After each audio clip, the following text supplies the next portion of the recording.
eh, ngadain layanan klasikal. Kalian tahu nggak sih layanan klasikal itu apa? Enggak, lupa Bu. Oh, lupa sih. Udah 3 pertemuan loh. Nah, layanan klasikal adalah layanan yang diberikan oleh guru BK ataupun konselor kepada seluruh murid dalam satu kelas dalam satu kelas. Nah, tujuannya itu untuk memberikan informasi kepada siswa-siswa yang ada di kelas. Nah, hari ini layanan klasikal itu bertemakan karir di era digital. Kalian tahu nggak sih karir di era digital itu apa? Karir di era digital itu seperti bekerjanya itu secara digital. Kayak misalkan, ya benar, betul Kak. Seperti itu affiliate kayak gitu. Pasti banyak dong sekarang. Karena kan Gen Z itu kebanyakan pakai gadget kan. Nah, kita layanan kelas kali ini kita adakan selama 45 menit. Dan isinya itu nanti Ibu bakal menanyakan KTP.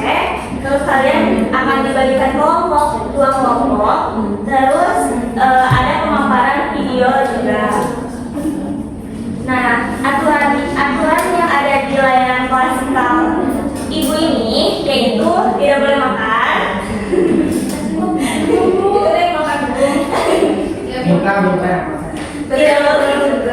Tidak boleh mengobrol. Jadi kalian hadap ke Ibu dan hadap ke PPP. Terus tidak boleh tidur juga. Dan kalau misalkan mau berpendapat atau mau bertanya itu silakan angkat tangan terlebih dahulu. Mengerti semuanya? Oke, bisa kita mulai layanan klasikal hari ini? Bisa. Ibu mau memaparkan materi terlebih dahulu. Pengertian era digital. Era digital adalah masa di mana teknologi informasi, internet, kecerdasan buatan, dan kemampuan digital mendominasi kehidupan sehari-hari. Transformasi digital mengubah cara kita belajar, berkomunikasi, dan bekerja, menuntut kesiapan dan adaptasi yang cepat dari setiap individu. Ayo jangan berisik, jangan ngobrol. Oke, selanjutnya ada peluang karir di era digital. Yang pertama itu ada konten kreator. Siapa yang di sini suka ngedit-ngedit? Saya.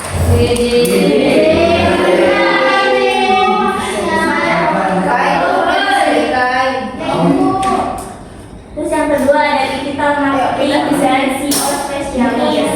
Yang ketiga programmer. Yang suka coding-coding tuh. Aku suka programmer.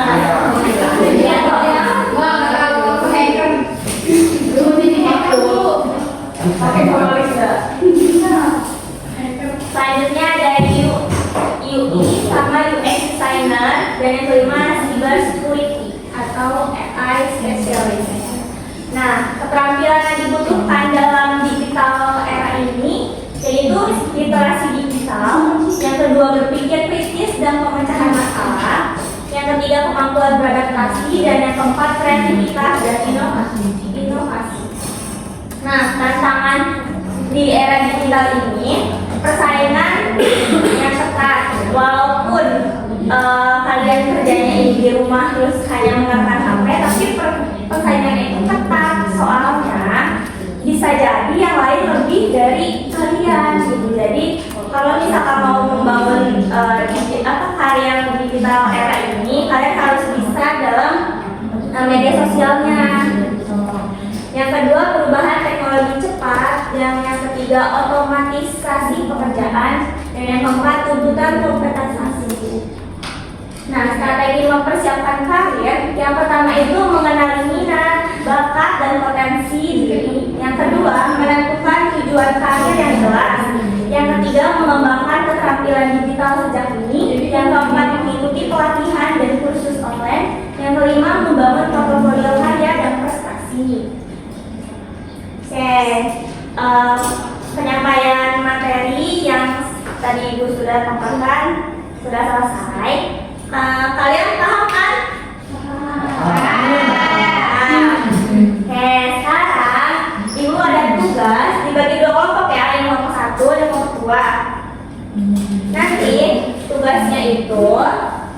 di sini ada studi kasus dan ada 3 pertanyaan.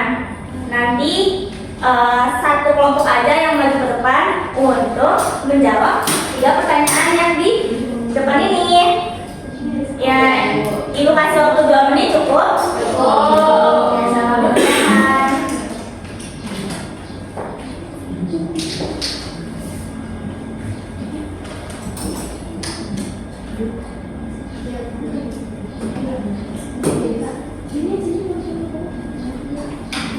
Saya Bu. Silahkan maju sini.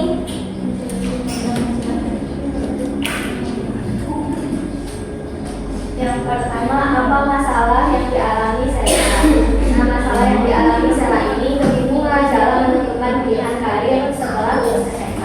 Selain itu, Sela juga belum mengetahui keterampilannya atau skill yang perlu disiapkan untuk menghadapi dunia kerja yang terus berkembang akibat kemajuan teknologi digital. Yang kedua, karir apa saja yang muncul di era digital. Nah, beberapa karir yang berkembang di era digital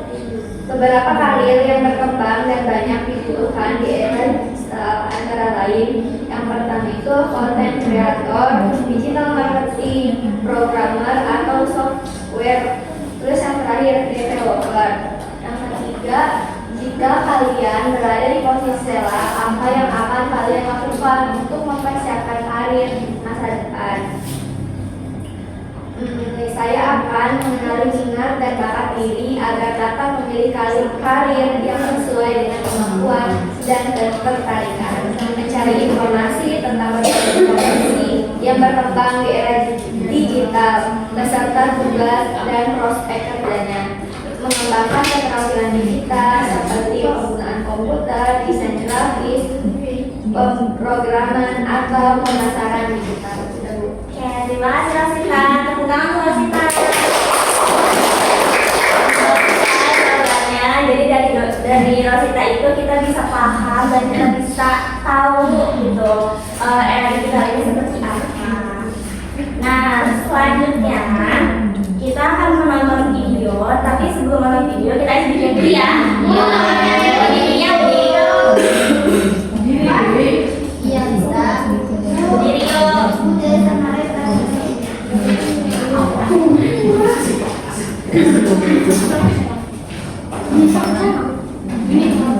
Kita pakai apa? Enggak.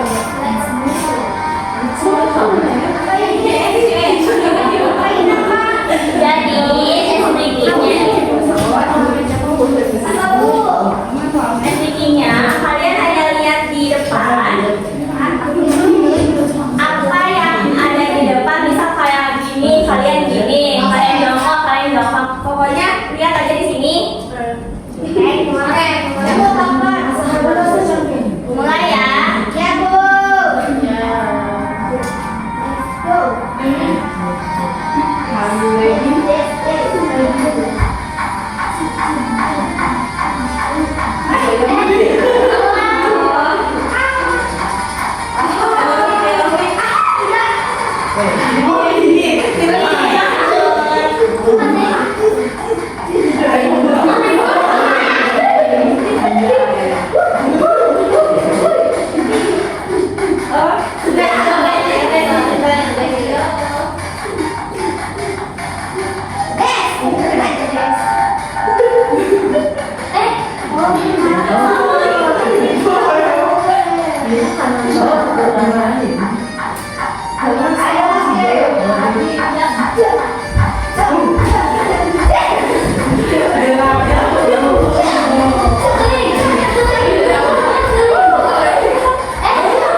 Jedanya.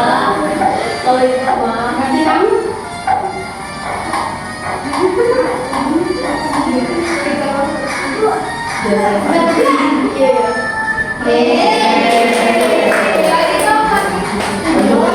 Iya.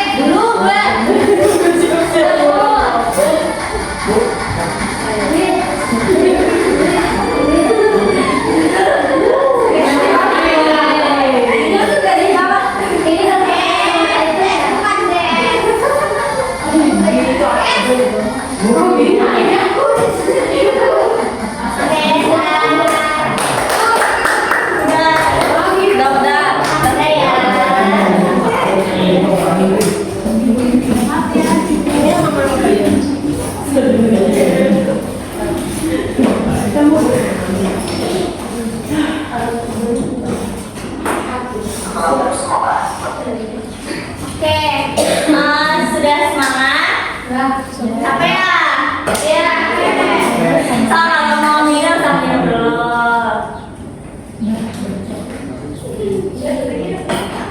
Sudah. Oke, sekarang kita akan menonton video. Nah, video itu seputar tentang dunia karya digital.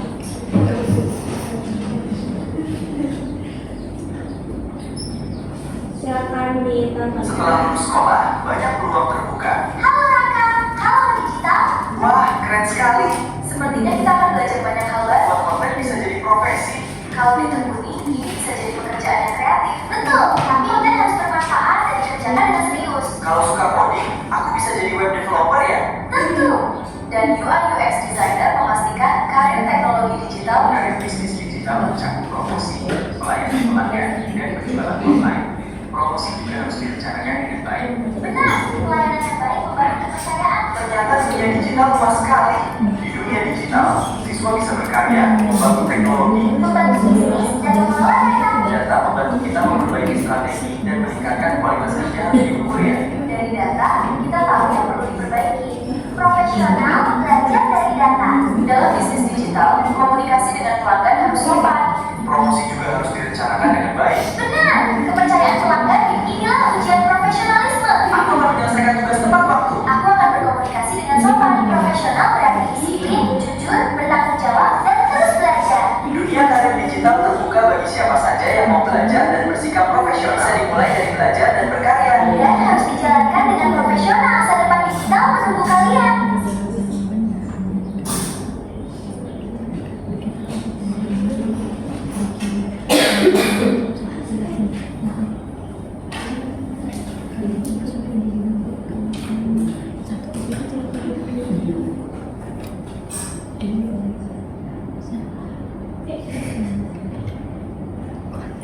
Oke. Sudah ya tadi menonton video. Nah, sekarang Ibu mau minta satu orang untuk menyimpulkan dari seluruh materi yang dari awal sampai akhir dari video. Siapa yang mau? Saya Bu. Silakan, Hai. Jadi dapat disimpulkan bahwa era digital membuka banyak peluang karya baru yang menjadikan bagi generasi muda untuk dapat berkarya dengan baik. Sukses dari masa depan diperlukan persiapan yang baik melalui pengembangan keterampilan digital, mengenali potensi diri serta kemauan untuk terus belajar mengikuti perkembangan teknologi saat ini. Oke, terima kasih Rai, bagus ya. Oke. Satu orang lagi Ibu minta pesan dan kesannya dong di layanan kelas kita hari ini. Siapa yang mau? Silakan ya. Pesannya itu materi yang bisa dapatkan sangat menarik, bermanfaat dan mudah dipahami. Saya menjadi memahami berbagai program karir yang muncul di era digital, serta pentingnya mempersiapkan keterampilan dan sikap yang dibutuhkan untuk menghadapi dunia kerja di masa depan. Nah, kesannya itu semoga kegiatan seperti ini dapat terus diadakan karena memberikan wawasan yang sangat berguna bagi siswa dalam merencanakan masa depan. Saya juga berharap materi yang diberikan dapat semakin beragam dan disertai dengan contoh nyata dari dunia kerja agar siswa lebih termotivasi dalam mempersiapkan karir sejak dini. Oke, terima kasih pesan-pesannya. Oke, ya, layanan klasikal hari ini Ibu tutup ya. Dan ini yang terakhir, Ibu memberikan layanan kepada kalian. Semoga dalam 4 bidang layanan yang Ibu kasih kepada kalian itu sangat bermanfaat dan semoga kalian bisa melakukan apa yang Ibu kasih, apa sebutkan beberapa materi yang lalu. Oke, silakan dipimpin satu orang, Rizda.